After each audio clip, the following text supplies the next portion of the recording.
tó ẹ kú ojúmọ́ ẹ̀yin ènìyàn wa, ẹ kú ọjọ́ méjì ọjọ́ mẹ́ta, ẹ kú bójú ọjọ́ ṣe rí káàkiri tìbútòrò orílẹ̀-èdè yìí.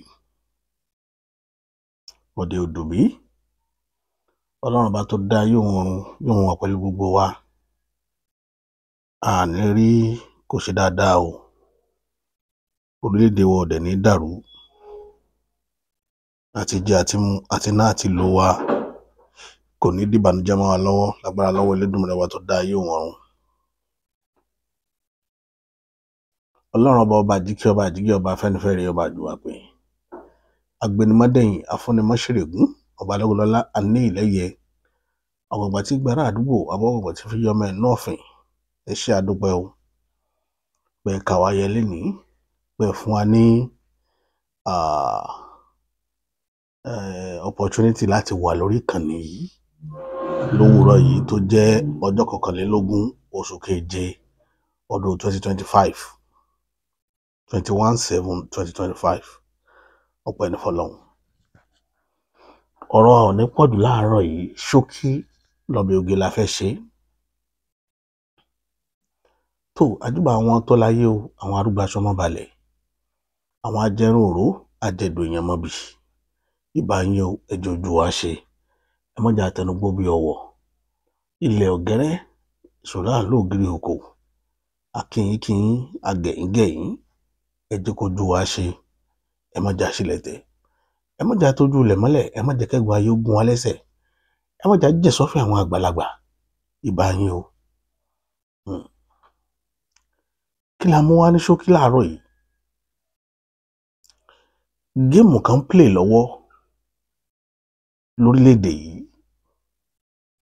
tó jọ wá lójú, tọ́pọ̀lọpọ̀ fura sí nínú ètò òṣèlú orílẹ̀-èdè Nàìjíríà.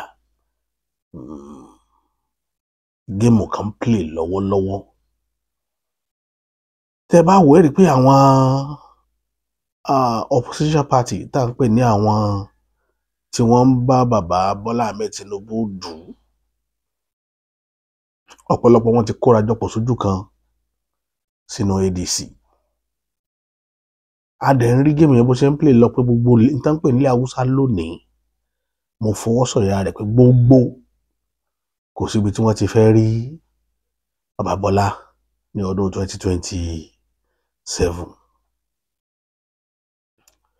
Ṣùgbọ́n bàbá Bọ́lá kíní kan wà tó fi lọ́kàn balẹ̀, tẹ́ ẹ bá mọ̀ dáadáa, ọ̀jọ̀gbọ́n ni nínú òṣèlú, ọ̀jọ̀gbọ́n ni nínú òṣèlú. Kíní kan wà tí bàbá Bọ́lá Ahmed fẹ́ plan tó bá fi lè work. Bàbá yẹn gbọ́n gan. Torí ẹ̀ mo ṣe mọ́ sọ fáwọn èèyàn, àwọn èèyàn máa ń rò pé tí a bá ń sọ̀rọ̀ kì í ṣe ká sọ̀rọ̀ kó lè dùn àbí pé kíní kan. À ń sọ with fact. Òṣèlú nínú àwọn tó jẹ́ loyalist bàbá gan, púpọ̀ nínú wọn ò mọ géèmù tí bàbá ń play lọ́wọ́lọ́wọ́. Wọ́n mọ̀ pé kò ní fìdí rẹ̀ hàn wọ́n, wọ́n kàn máa rí níbi dán. Nígbà tí bàbá pe àpérò, ọ̀pọ̀lọpọ̀ rò pé àpérò yẹn ó yẹ lórí ọ̀rọ̀ review lórí 1999 constitution. Wọ́n rò pé bóyá káràlú lè mọ yó àbí kí àwọn aráàlú lè gbádùn ni. Àwọn èèyàn mọ̀ pé òṣèlú pọ́nbélé náà play lórí ọ̀rọ̀ constitutional review 1999 constitution review tán ṣe lọ, tán pé àwọn lọ́balọ́ba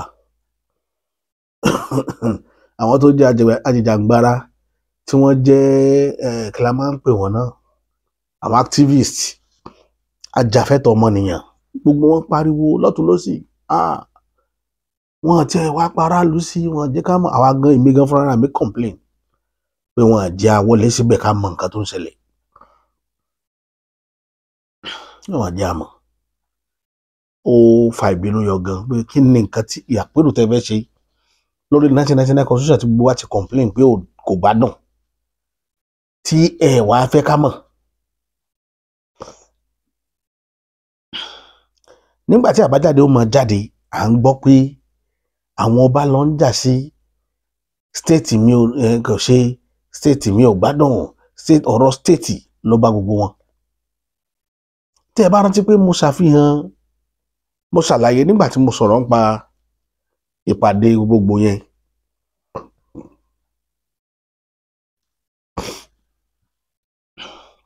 Mo ṣàlàyé, mo sọ̀rọ̀ nípa ọba kan tó wá láti ilẹ̀ Kwara, láti ilẹ̀ Gbómìnà. Mo ní kí ni reason tí kábíyèsí bàbá wa kí ló lórúkọ bàbá yìí o, láti Òmàrán, Olómù, bàbá wa Olómù of Òmàrán, pé kí ni wọ́n wá ṣe níbi ìpàdé gbogbo ti South West, because Jos ló yẹ kán lọ.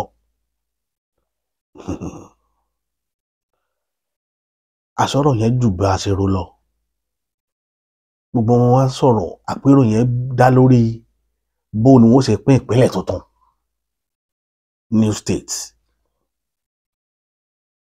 Gbogbo Nàìjíríà pátá propose 46 states. Agenda tí wọ́n lọ discuss nínú ilé yẹn gangan lórí ọ̀rọ̀ state ni, kò bá ọ̀rọ̀ national constitution gan. Bóyá wá níbìkan tí national constitution ti back up state, I don't know, lórí creation of state, tí wọ́n wò pé táwọn ò bá amend ẹ̀ kò ní sí opportunity fún láti lè create state. Lọ̀rọ̀ yẹn ṣe wáyé, ní amendment yẹn ṣe wáyé. Ibẹ̀ náà lọ straight, immediately tán dẹ̀ tọwọ́ bọ̀. Ọ̀sẹ̀ kejì la sáré gbọ́ nípa pé àwọn senate ti approve 12 states. Wọ́n àti give announcement, wọ́n ti approve ẹ̀. Ẹ̀yin ènìyàn mi, ẹ mọ̀ pé èmi ò ní fún yín lófo. Game plan ni o, tó sure. Tọ́pọ̀lọpọ̀ nínú àwọn olóṣèlú tí ń sáré káàkiri ò tí mọ̀. Bàbá ńlá game plan tó burú. Bàbá fẹ́ ṣẹlẹ̀ kejì tọ́lọ́run bá fún ṣe. Wọ́n fẹ́ ṣẹlẹ̀ kejì tọ́lọ́run bá fún wọn ṣe. 12 states pọ̀ mọ́ 36 máa jẹ́ mélòó? Á jẹ́ 48. Pọ̀ mọ́ Àbújá á jẹ́ 49. Kí àwọn ADC ò tó prepare lórí state méjìlá yòókù, iṣẹ́ ti bàjẹ́ mọ́ wọn lọ́wọ́. Ọlọ́gbọ́n tí àbáyẹn fẹ́ dá, ẹ mọ̀ wo game tó fẹ́ play o. New governors ní bọ̀ sáwọn state yẹn tẹ́nìkan kan ò ní mọ̀ rí, tó jẹ́ pé òun ni ó mọ bí wọ́n ṣe jẹ. Ó ṣẹlẹ̀ lẹ́kọ̀ọ́ ní 2003 nígbà tá a fẹ́ selection second term. Bàbá Bọ́lá Ahmed Tinubu, before then wọ́n form creation of local government, more local government. Ibi tán ti fọ́gi mọ́ federal government létí lórí nìyẹn. Ẹ mọ̀ pé àwọn local government chairman tí wọ́n fún ní opportunity yẹn gbà yẹn, àwọn ni tí wọ́n fortunate gbà yẹn, àwọn ni wọ́n fún Bàbá Bọ́lá Ahmed ní mandate tí wọ́n dúró tì ní second term election. Because federal government ò fojú síbẹ̀. Wọ́n dẹ̀ ti pín gbogbo ibi tágbára federal government tí wọ́n ti pín sí méjì, ìbò míì mẹ́ta náà fọ́ sí. Ìbò wáyé, agbára federal government ò ká mọ́ láti gbá Lagos state lọ́wọ́ ẹ̀, nítorí pé ibi tẹ́ ẹ bá gbá màlàdé, ìbẹ̀lẹ̀ jòdé, ìbẹ̀lẹ̀ jòmọ́ lọ́gbọ́n tó dá. Ìrọ̀ ọgbọ́n yẹn ló tún fẹ́ dá lélẹ̀. Bàbá yẹn ní game plan lọ́wọ́ gan. Bó ṣe wá gbé 12 states yẹn jáde, màá wá kà fún yín sí i o.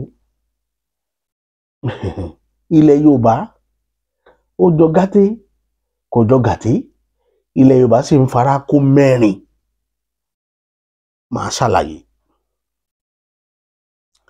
Ilẹ̀ Yorùbá ń fara kó mẹ́rin. Ọ̀nà kínní, wọ́n fún Ìjẹ̀bú state. Wọ́n fún each geopolitical zone. We have 6 geopolitical zones in Nigeria. A ní ẹ̀ka 6 tí wọ́n pín orílẹ̀-èdè Nàìjíríà sí. Wọ́n dẹ̀ pín wọn sí ẹ̀ka 6. Ẹ̀ka 6 yẹn jẹ́ north, Central, Northeast, and Northwest. We have Southwest, Southeast, and South-South. Ó jẹ́ mẹ́fà. Wọ́n wá fún each zone ní two states more. North Central ní méjì, South-South ní méjì, Southwest ní méjì, North Central ní méjì, Northeast ní méjì, Northwest ní méjì, Southeast náà ní méjì. Bó ṣe lọ nìyẹn fún each geopolitical zone. Nígbà tí wọ́n á pín bẹ́ẹ̀ tán fún wa, 30 ní méjì round. Àwa tá a wá jẹ́ Yorùbá state, tá a jẹ́ Southwest, a ní Ìjẹ̀bú state àti Ìbàdàn state náà fún wa pé ibi táwọn èèyàn ti pọ̀ jù nìyẹn. Meanwhile kì í ṣe pé èèyàn pọ̀ jù ń bẹ o. Ìjẹ̀bú state tán fún wọn yẹn lọ́ọ̀kì náà fi fún wọn, because tá a bá wò ìpínlẹ̀ Ọ̀ṣun ju Ògùn state lọ lápapọ̀. Àjùlọ because local government àwa ní lọ́ṣun, tá a bá pín Ifẹ̀ Central mọ́, ó máa jẹ́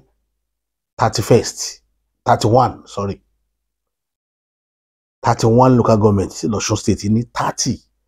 Ògùn state sì ní 20 or 18 kọ́nà ni. So wọ́n dẹ̀ ti pín wọn sí méjì báyìí, àwa ní 30. Bọ́n nítorí game plan ibẹ̀ yẹn ló ti ní àwọn èèyàn tó mọ̀ pé wọ́n wà trustworthy, wọ́n máa ṣe tòun. Kẹ́mọ́ bàbá yẹn ó fún wọn ní méjì. So Ìjẹ̀bú ó lọ, Ẹ̀gbá àti Ẹ̀gbádò ó dàdúró. Ṣẹ̀tìrìkìsì yẹn wọ́n wá lọ sínú South. Ẹ má ti dé lọ́bẹ̀ yẹn. Wọ́n wá fún wọn ní Ìbàdàn state pé kókè Ògùn máa lọ. Àwọn òkè Ògùn, Ọ̀yọ́, Ògbómọ̀ṣọ́ wọn ó kóra wọn jọ sẹ́gbẹ́ kan. Àwọn tí wọ́n wá láti Ìbàdàn nìkan ó dá dúró pẹ̀lú local government ẹ̀, bóyá 14 or 30 local government tí Ìbàdàn ní, wọ́n ó dá dúró pẹ̀lú ẹ̀. Pẹ̀lú àwọn oríkò Ìbàdàn. Àwọn oríkò kan tó ti ṣe àbánidé pẹ̀lú Ẹ̀gbá, gbogbo àwọn oríkò yẹn ó lọ pẹ̀lú Ìbàdàn. Èmi ní Alápákó ní kí lórúkọ àwọn ìlú yìí tá a bá kúrò lọ́wọ́ Abẹ́òkúta tá a bá ń bọ̀, gbàgbé orúkọ àwọn ìlú yẹn. Gbogbo àwọn ìlú yẹn pátá ó bàbá dàn lọ. Eléyìí tí mo wá fẹ́ fàyọ ń bẹ̀ tó jẹ́ secret ibẹ̀ táwọn èèyàn mọ̀ nínú game tó fẹ́ play, ó wá lọ sí Kogi state. Wọ́n wá fọ́ àwọn okun, wọ́n fọ́ wọn jáde. Okun state wọ́n wá pè ní Okun state, ó lóko tán pé ó ní mo ń tan fóònù mi sí látẹ̀kan tí méjèèjì ń fún mi ní headache. Mo fẹ́ kíní yẹn, mo ti ṣe sórí bíbọ̀, mi ò rí fóònù yẹn tán. Kò sí ná, power bank tí mò ń lò gbádùn. Òun ló jẹ́ pé kí n tó bẹ̀rẹ̀ kiri ní àtàlẹ́ àná lẹ́kẹ́ ti ṣe. So ó ń fún mi ní headache. Ó lórúkọ kan tó pé state yẹn mi ì dẹ̀ kọ́ sílẹ̀ inú kíní yẹn ló wà. Ó tó dùn mí nìyẹn. Ó wá fọ́ okùn, gbogbo àwọn tó wá láti side yẹn mọ̀ pé state ń bọ̀ wá síbẹ̀. Ó fọ́ wọn, ó kó pàtì kan ní Kwara pọ̀ mọ́ wọn, pàtì kan bóyá lẹ́kìtì náà pọ̀ mọ́ wọn, tí wọ́n bá state yẹn lọ. Sẹ́mi pé Yorùbá ni, kò dẹ̀ sí lára Southwest, ara North Central ló wà. Ẹ máa wo géèmù ibi tí mò ń sọ fún yín nìyẹn, tí wọ́n kà lára. Tábà sọ pé Bọ́lá Ahmed tó mú 25 state, ẹ̀ka tó ń gbọ́ pé ara wọn state yẹn ní òfìkún. Bàbá, mo respect brain yìí. Ó tún wá ṣe nǹkankan ní area South. Ẹ máa wo, ó wá mú pàtì kan lára Ondo, area àwọn Ìkálẹ̀, àwọn Àkókò side. Ó gé wọn pọ̀ mọ́ pàtì kan lára àwọn Ẹdó tó jẹ́ pé Yorùbá speaking party ni wọ́n. Ó tó fáwọn yẹn náà ní another state lára àwọn South tó ti gé kúrò. Yorùbá jẹ́ 4. ọmọ mẹ́fà tá a ní tẹ̀tẹ́lẹ̀ ẹ wo géèmù tó fẹ́ play o mo fẹ́ kẹ́ lọ ronú sí dáadáa ìtàn pè ní òṣèlú ìbẹ̀ lọ bàbá Bọ́lá Ahmed Tinubu ẹni tó fẹ́ bá bàbá Bọ́lá Ahmed Tinubu tayò yóò gbọ́n ṣáṣá Yorùbá máa pa àṣàmọ̀ kan ó ní àgbo tó pọ́n gbọ́n ṣáṣá ẹ̀bì tí a máa pa ábìlẹ̀ǹbẹ̀lẹ̀ ikúbẹ̀ láàgin tó gọ́gọ́gọ́ tó bàbá nàndú orí kéèsì tá a wà yìí gbogbo géèmù yẹn ó play kò play èmi ò kàn ṣe pé wọ́n á mo support wọn ọmọ kan fẹ́ káwọn alágbára Nàìjíríà tí wọ́n ń káàkiri irú àwọn Àtíkù wọ́n ń waste time ara wọn ni àtàwọn tó mọ give analysis wèrè tí wọ́n bá múra dáadáa bàbá máa bì wọ́n wó nínú election yìí the only game míì tí ó tún lè ṣẹlẹ̀ òun ni tí àwọn gbogbo àgbáríjọ 19 states north yẹn tàbá dó wámú tí wọ́n bá fi lérí kankan mú nínú àwọn 12 states tuntun míì wọ́n máa jàn because as at that time we will be having 48 states ẹ ti rí géèmù yẹn bá ṣe play ẹ̀ so nínú méjìlá yẹn tí mẹ́fà bá ti jáde kó nú ẹ̀ mẹ́fà míì ní ó kù 19 tí ó fi jẹ́ 25 ó dẹ̀ mọ̀ pé ó ṣú ọ̀ fóun òun ó rí múnú 25 yẹn so 23 tó kù òun ni ó máa jẹ́ títí ìlú ibi tí ó dá dúró fóun ó ṣe ilẹ̀ yìí bò mọ́ bàbá yẹn ọlọ́pọlọ ni ẹ máa wo géèmù yẹn bó ṣe fẹ́ lọ bọ̀ mo kàn ń bẹ̀ mo kàn ń fẹ́ káwọn èèyàn ẹ̀yin tẹ́ bá jó lóṣèlú tẹ́ ẹ máa pèrè ayé lólóṣèlú kẹ́ mọ nǹkan tán ń pè ní géèmù òṣèlú kì í ṣe tòsí mi lẹ́yìn tòsí ọtẹ́ ẹ̀ ń wá káàkiri wọn ọ̀nà ń pè lóṣèlú o kì í ṣe kàtà ń pè lóṣèlú nìyẹn o jímìkì ńlá ìyẹn máa ń jókòó ṣe arithmetic ni ìyẹn máa ń jókòó ni ẹ jókòó ẹ ṣe arithmetic yẹn tó máa perfect bàbá yẹn iṣẹ́ ti ń parí lọ́wọ́ iṣẹ́ bí ó ṣe wọlé 2020 ẹlẹ́gbẹ́ kò bá wọn pariwo bó ṣe ń pariwo ADC ní kíníkan but ẹ̀jẹ̀ wọn sáré lọ bìkan fún yín tó fẹ́ kẹ́ lọ dìmú tí wọ́n bá fi lè fún Àtíkù ticket wọ́n máa kọ́ńkà Òbí tó bá kọ́ńkà Òbí wọ́n á ti Òbí sábẹ́ Àtíkù ẹ máa ń wo nǹkan tó máa ṣẹlẹ̀ Òbí òun nǹkan tí ó jẹ ló ń wá kì í ṣe pé ìfẹ́ àwọn èèyàn rẹ̀ but ojú àwọn èèyàn rẹ̀ ń tì í pé tó ń bá dédé concede lójijì bó ń gba tíkẹ́ẹ̀tì vice president lọ́wọ́ Àtíkù wọ́n máa bínú nílé bọ̀ kò kí ẹ̀ máa wò ní 10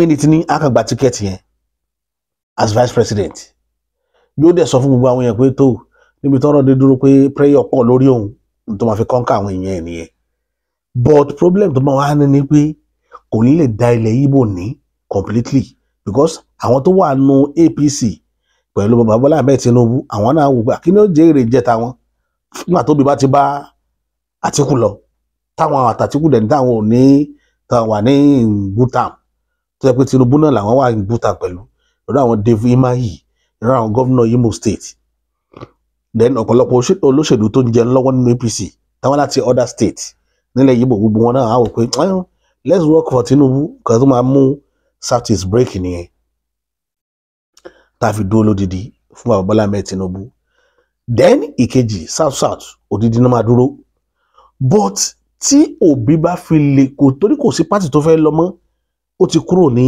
Labour Party kò sí party tó fẹ́ lọ mọ́ tó bá lọ form party tuntun míì ní 10 minutes kò ní work torí ẹ̀ fi máa mọ̀ pé tíkẹ́ẹ̀tì vice president yẹn ló ṣú ọ̀fọ̀ Òbí máa pick ẹ̀ lọ wò 10 minutes wọ́n kàn give reason kan ni pé ẹ má bínú prayer pọ̀ lórí mi ni but ọlọ́mọ favour bàbá Bọ́lá Ahmed Tinubu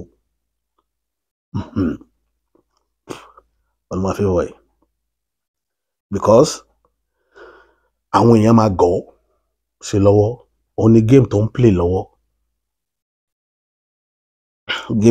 lọ́wọ́ lọ́wọ́ nìyẹn tọ́pọ̀lọpọ̀ ò fojú sí pé bẹ́ẹ̀ ni bàbá Bọ́lá Ahmed Tinubu máa bá jáde sí wọn mo kàn ń wo ọ̀nà wo ló wá fi gbà jẹ́ ìjẹrìnjẹ fúnran Yorùbá.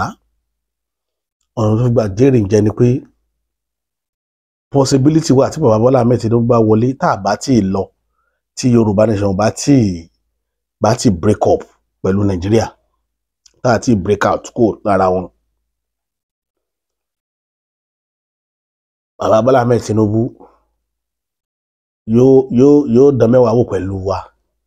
Ẹ mọ́ jẹ́ n parọ́ tàn yín jẹ, kò ní ṣe tiwa, kò ní ṣe ti Yorùbá nation. Òdodo ọ̀rọ̀ lẹ́gbẹ́ lẹ́nu mi lénìí, yóò fi wá pa, yóò dẹ̀ fi wá sí yẹ̀yẹ́ gan. Ìyẹn jẹ́ ìní. Ìkejì, tó bá lose second term bid yìí, tó bá eventually lose, torí táwọn northern bá ṣiṣẹ́ wọn dáadáa, àwọn ADC bá ṣiṣẹ́ wọn dáadáa, wọ́n ṣe arithmetic wọn dáadáa, tí wọ́n níbi kọ́ńkà Ìgbò, bàbá ò ní wọlé. Tá n bá rí Ìgbò kọ́ńkà, bàbá ò ní wọlé. Bọ̀ Ìgbò, òun ni Ìgbò mọ́ o. Wọ́n ó da ọmọ ìyá wọn. They don't trust them.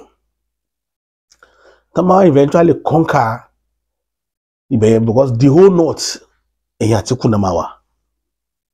Ẹ má jẹ́ màá lọ́tà the whole north. But Tinubu fẹ́ break wọn lórí game tó wà lẹ̀. Ó fẹ́ break wọn. Torí ẹ̀ ló ṣe fẹ́ ṣe 12 state yẹn. Ó fẹ́ break wọn. Ó wá ọgbọ́n àti break wọn. Tọ́lọ́run bá dẹ̀ fi lè fún ṣe, ó máa rí wọn break. Ìyẹn ní nìyẹn. But n tó lè fi rí wọn break náà ni kí Ìgbò support Bọ́lá Ahmed Tinubu. Ọ̀nà wọn náà fi lè gba support ẹ̀ tí Obi ò bá sí ní race. Ní tó bá ti lè mú Obi, tó bá fi lè wà ní race, ó máa difficult fún Tinubu kó tó lè break wọn, kó tó lè win. Because wọ́n á pínlẹ̀ Ìgbò ni. Gbogbo Ìgbò tó bá fi lè fún, wọ́n à ní fún Obi ní tíkẹ́ẹ̀tì presidential, wọ́n à ní fún ní ADC. Kò sí bó ṣe lè kó máa fò lójú ọ̀run, wọ́n à ní fún. Àṣírí Ìgbò lẹ́gbẹ́lẹ́mí lẹ́nìí, but Àtíkù náà máa fún. Tá bá wá fi lè eventually fún ní tíkẹ́ẹ̀tì vice president, ó máa kọ́ńkà lẹ̀ Ìgbò. A kọ́ńkà part, kò ní ṣe gbọ́ ní òun ìlélẹ̀ yìí. Kò lè win gbogbo wọn. Because everybody wọn náà oúnjẹ náà wá. Ṣùgbọ́n tó bá fi lè fún Obi ní tíkẹ́ẹ̀tì presidential, ilẹ̀ Ìgbò odidi ló máa dó fún kínní. Hausa dẹ̀ nìyí, torí pé ó jẹ́ Christian, wọn à ní dìbò fún. They would rather vote for Tinubu. Nítorí wá tó lè ba ìjọba bàbá Tinubu jẹ́ ní ayé, òun ni wípé kó wá drop Kashim Shettima. Tó bá fi lè drop ẹ̀, ẹ gbàgbé.